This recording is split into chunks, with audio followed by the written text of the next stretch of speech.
So we're here with Kristi Worful today. We're super excited to have you here. You gave an awesome talk with DisruptHR. Thanks. And so we wanted to kind of just talk to you a little about that, kind of talk about your topic and delve into that just a little bit more. So if you don't mind, give us a little bit of background, what it is that you spoke of, and jump into that just a little bit. Sure. My topic was how to lead your leaders. And I think the struggle right now with HR is that they're not getting a lot of weight in decision making over the company and the employees and the structure or the training for leaders. Mm-hmm. And you really don't have to have a lot of decision-making power in order to become a leader. So the whole concept is if you could coach your leaders on a regular basis without them asking for it, you take the initiative to go over and check in on them. Maybe it's a 15-minute phone call, maybe it's walking in and coming face-to-face, but just allowing 15 minutes a week to check in. I call it a personal weekly inventory, and saying, hey, how's leadership going? How's everyone on your team going? I think HR underestimates the power that they have in how much they know about people.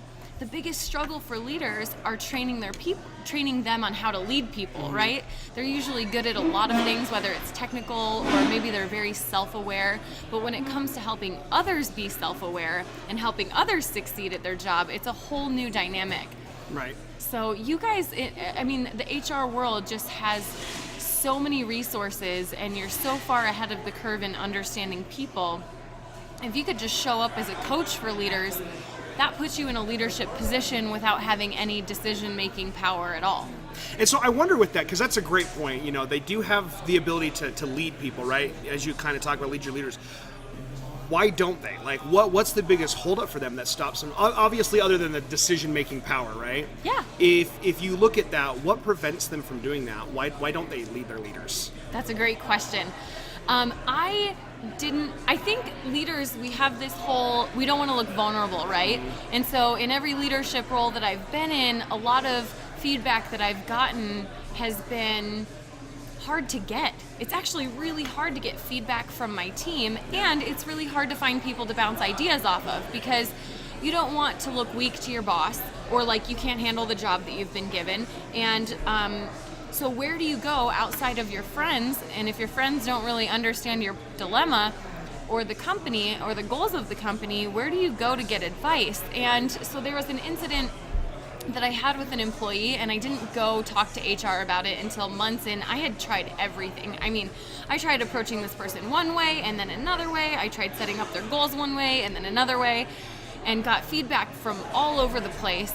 And I had even asked my boss a couple times, and he wasn't receiving it. And I finally went to HR months later, and I said, gosh, I've tried everything. I can't figure out how to deal with this person, and now it's really escalated to the point where it's become a problem, and I need help handling it. What kind of course of action can I take? And she was like, why didn't you come to me 6 months ago? Like, I could have just coached you on how to work around this. And I'm thinking, I don't know. Why didn't I come to you 6 months ago? Right. Maybe just HR doesn't understand that leaders really do need help, and sometimes they're afraid to ask because it looks like weakness or it looks like vulnerability, or they're not sure how the company is going to handle the questioning. And so I feel like a lot of leaders take other approaches before they'll finally come to HR for help, and usually at that point it's too late. Yeah. It's maybe been going on for 6 months, maybe a year, maybe they haven't known how to deal with someone for more than a year. And so instead of HR waiting for people to come knocking on their door when people have problems, they could just reach out regularly and just say, hey, I'm just checking on you. I want to see how all of your people are responding to your leadership. Have you tried some new things? What's working? What's not? And then usually people won't even need to ask for training. It'll just kind of come out naturally. Yeah. Or you won't even have to propose leadership training. They may just say, oh, you're right, I kind of need help in this area, and they'll feel really safe and really comfortable asking, just if it's regular dialogue. Yeah, it seems like it just needs to be a culture that's set, right? Like, our company culture should be such that we're going to offer you training without asking, right? Our goal is to help develop leaders, get them to be better, let's just be that, have that be part of our culture. And you actually said something that I thought was interesting. It's such a simple concept, but you talked about, in your presentation, you talked about being approachable, right? And I think you've hit on that. You have kind of two sides to that. And the problem, I think, and maybe in your situation, was so much that, I'm not exactly sure how to approach this situation because I'm scared of my leaders. Well, and it was like, I don't want to make a big deal out of nothing. Sure. I don't want you to think that I'm kind of getting HR involved or the leadership team involved. I mean, I was in a pretty high role. So it's kind of like, at what point is it worth it to reach out and say something without getting this person in trouble? Right. Because it isn't that big of a deal. But if HR could have just reached out and said, hey, I just wanted to check in on you. Yeah. I would have been like, oh, thank goodness, because I don't know what to do about this. Now you don't have to do the hard part, right? Right? Yeah. Which is asking for help. We all have trouble asking for help. So I think the interesting thing about that is, of course, maybe you didn't feel comfortable asking for help, but you mentioned also that a leader should be able to go to HR and say, I need help. It has to be a two-way thing, right? I have to be approachable as a leader so that my team can come to me, and vice versa, right? Yes. So, I really like this idea of personal weekly inventory, right? A few things that you also said kind of along the same lines, because we're talking a lot about leadership and becoming a great leader. You had mentioned a statistic basically saying that there are only 12% of employees now that want to be a leader, and that is decreasing. Yes. Why? Why is that decreasing? It's actually about 14%. And the weird thing is that millennials are good with doing things in teams. They love open discussion, which is great. It actually it creates a lot of collaboration. We're learning to solve problems outside of the box. But leadership is kind of lonely, and I think in the and I don't necessarily know if it's a millennial thing or if it's just this is how culture is evolving in the workplace. I think potentially another thought that I've had since then is maybe leaders are seeing other people fail. They've been great and successful either at sales or they've been great and successful at the technical work that they do. And then they get put into a leadership role and it's lonely. Yeah. It's a lot more of a struggle. You have to do, some people that I've interviewed are like, I just don't want to work that much more. They think that being a leader is a whole nother set of hours, a whole nother, it's just a big weight to them. And maybe that's what it seems like. And so there's been a lot of talk lately on certain people are just born leaders. And I think Ryan just talked recently about leaders are people naturally gifted with leadership, not necessarily that they're technically better, that they're technically good at their job, and sometimes there's nowhere else for them to go.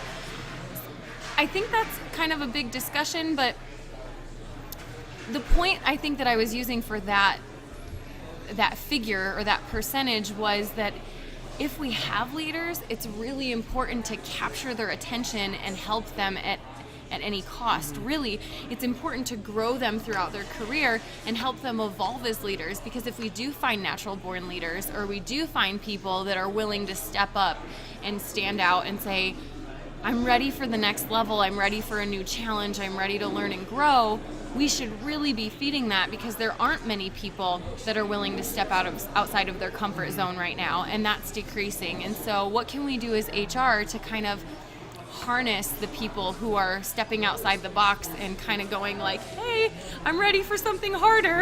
Right. How can we harness that? Yeah, and I think that's the issue, right? Because that's been a concern of mine over the past while, being involved with DisruptHR and all that, and being in HR positions myself. Like, in all full disclosure here, I stumbled into this, right? It wasn't something that I was like, man, I hope I'm in HR someday. Yeah. And some people are like that. They get degrees in it, and that's great. But I think that what we're kind of running into here is HR so often is the enemy, right? They're the bad ones. They're the ones that suck the fun out of everything, right? Yeah. The fun suckers.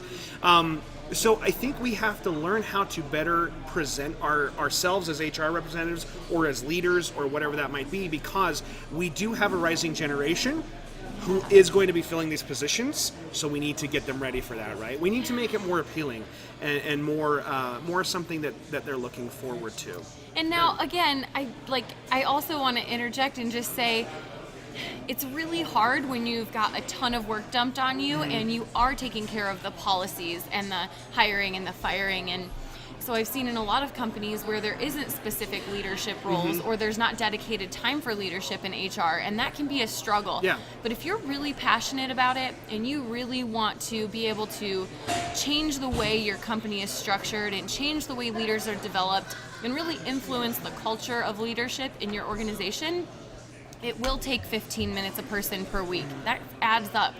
But if you've got 5-10 leaders and you make time, or even just any of them that are new or that are up and coming and that may be willing to take your advice and kind of work with you as a coach and check in for a weekly PWI, you can make a big difference without having that decision-making power, and just people will really respect the coaching that you've been giving to them and the direction and just the open door policy and the approachability, that you'll probably have a much bigger chance of making it into a leadership role down the road or at your next company and your next opportunity. You'll have a lot of supporters in that. Yeah. Well, I appreciate your time. Thank you so much. Kristi Worful, you're awesome. Everybody check her out. She's got some really great stuff, really great ideas. I really appreciate all the work that you're doing. So thank you so much for having me. You guys are awesome. You get Let's out. go disrupt. All right.